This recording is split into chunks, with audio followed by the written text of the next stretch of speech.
Hey guys, what's going on? Darren here, and welcome back to the preview and prediction series. This is a series where I'll be previewing and then giving my predictions for the upcoming Grand Prix. And this time, I'll be doing it for the Japanese Grand Prix at Suzuka, as F1 makes its long-awaited return to the circuit. If you do enjoy the video, please hit the like button and subscribe for more F1 content. I try and release 3 videos a week and reply to every single comment that I do receive, and I look forward to reading and responding to your predictions down below. Before we get into the preview and predictions for Japan, let's first take a look back at the previous race in Singapore, and what can we say about this race? This race had absolutely everything. It was chaos, it was mayhem, and the race for me was absolutely incredible.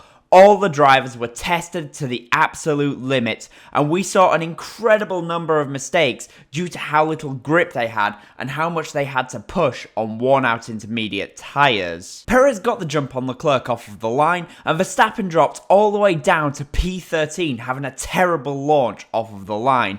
I guess you could say he wanted to make the race a little bit more challenging for himself, because P8 would have just been too easy for him to win from there. It only took 7 laps before the first safety car came out, and that was because Latifi came across and took out Zhou Guanyu from the race, doing a very silly attempt at a move. On lap 11, the race got back underway, and by the end of that lap, Max Verstappen had made his way up from P13 to P7. Russell in the Mercedes was the first driver to risk medium tyres after he started from the pit lane and struggled to make up much ground from there. This turned out to be a terrible decision for the driver, as he really struggled and lost out a lot of time by going to the medium tyres a little bit too early. So we did see quite a lot of driver errors early on, but Singapore is not just a race of attrition for the drivers, but it's also a race of attrition for the cars as well, and Alpine struggled with this as both drivers retired due to mechanical failures, as both Ocon and Alonso suffered power unit failures, which could hinder them next time out in Suzuka. But as I said, it was a race where drivers made a lot of errors during the Grand Prix, and on lap 33, Lewis Hamilton crashed into the wall, but only suffered very minor damage, which was very surprising to me. Alex Albon also crashed into the wall, and 3 laps after Hamilton's incident, Yuki Tsunoda then locked up and smashed into the wall, bringing out the second safety car in the Grand Prix. After this point, all the drivers had switched from intermediates to the medium compound tyres, and when the race got back underway, Max Verstappen made a huge mistake, locking up and massively flat spotting his tyres, and then he needed to pit again just after the restart, which meant that he dropped all the way to the back of the field. But that was not even the end of the errors being made. George Russell this time was next up to make a mistake. He was trying to overtake Mick Schumacher, and as he was overtaking him, he came across Mick Schumacher, and that resulted in a puncture for both Schumacher and George Russell. And then finally, to top off the list of driver errors, Lewis Hamilton once again made a critical error. This time he was trying to overtake Sebastian Vettel with a bit of a dive bomb move, but it was never going to work out because he had to go onto a damp part of the track, and in doing so, he locked his tyres, and that allowed Max Verstappen, who was just behind Hamilton, to overtake him, and then a lap later, Verstappen was all over the back of Seb, and he got past Sebastian Vettel on the last lap to take the position from the Aston Martin driver. At the front of the field, there was a very good battle all race long between Sergio Perez and Charles Leclerc. Both drivers were on the absolute limit of grip, and we saw that because both drivers multiple times made mistakes, ran wide, went onto damp patches of the track, but even so, they were so much faster than the driver in third place, Carlos Sainz, and Sainz had a very difficult race. He was struggling against those top 2 drivers and spent his entire race defending from the likes of Lando Norris and Lewis Hamilton earlier on in the race. In the end, Sergio Perez crossed the line to win the Grand Prix from Charles Leclerc in second, and Carlos Sainz was a very distant third. The race was the ultimate test for drivers in very treacherous conditions, and really no driver had a race without any errors. It's a race that's well worth watching just to see how much the drivers were being tested.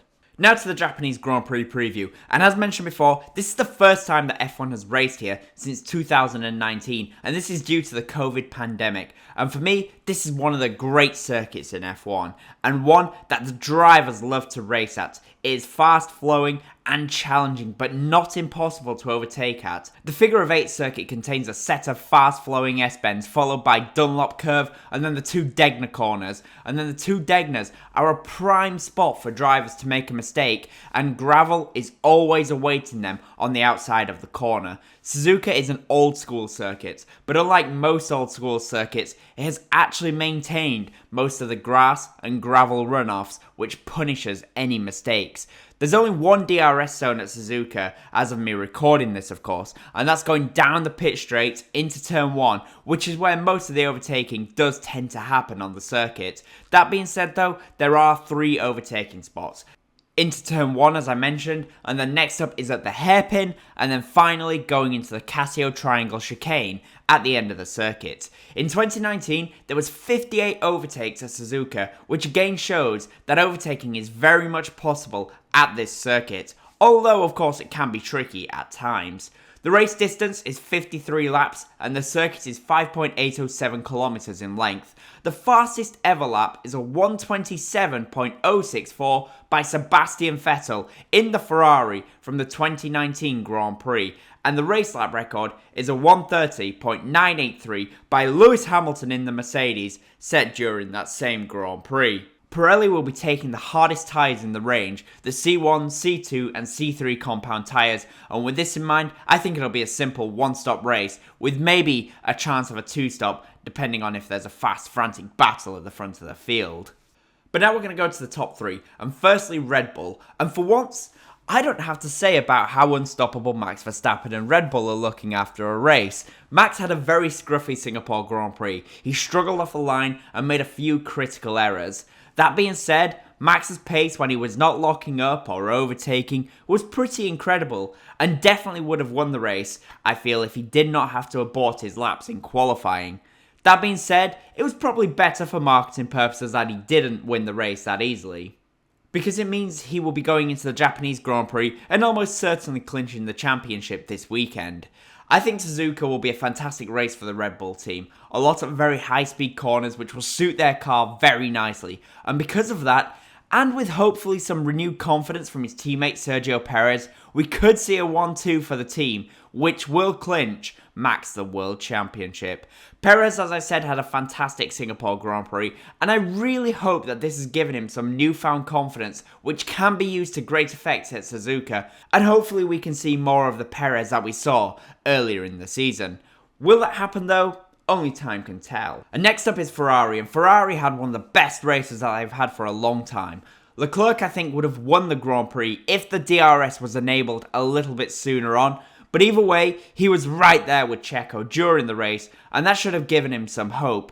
Sainz, on the other hand, was struggling a lot during the Singapore Grand Prix, and it will be interesting to me if he carries on with that struggles going into Suzuka.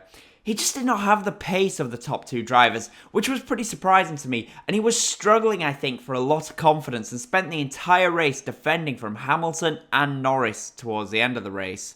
Suzuka should be an okay race for the team, but I don't think they'll be as strong as Red Bull during the race. On the upside for them though, they shouldn't need to worry about the tyre strategy, as I feel like it should be an easy one-stop. Although I did say that for Monza and they still somehow managed to do a 2-stop for Leclerc. And finally, it is Mercedes, and well, they had the ultimate race to forget. Singapore should have been a great race for them, and they were truly believing that they had a chance to win that Grand Prix. And that was going to be their last chance to win a race all season, but yet they ended the Grand Prix only picking up 2 points. Russell and Hamilton made multiple big mistakes, which led to the team's worst result of the season, despite it being hyped up to be their best. Thankfully, Suzuka will definitely go better for the team, but will they be in a position to potentially challenge for victory? Only time will tell, but I have a feeling the answer will unfortunately be no for the team.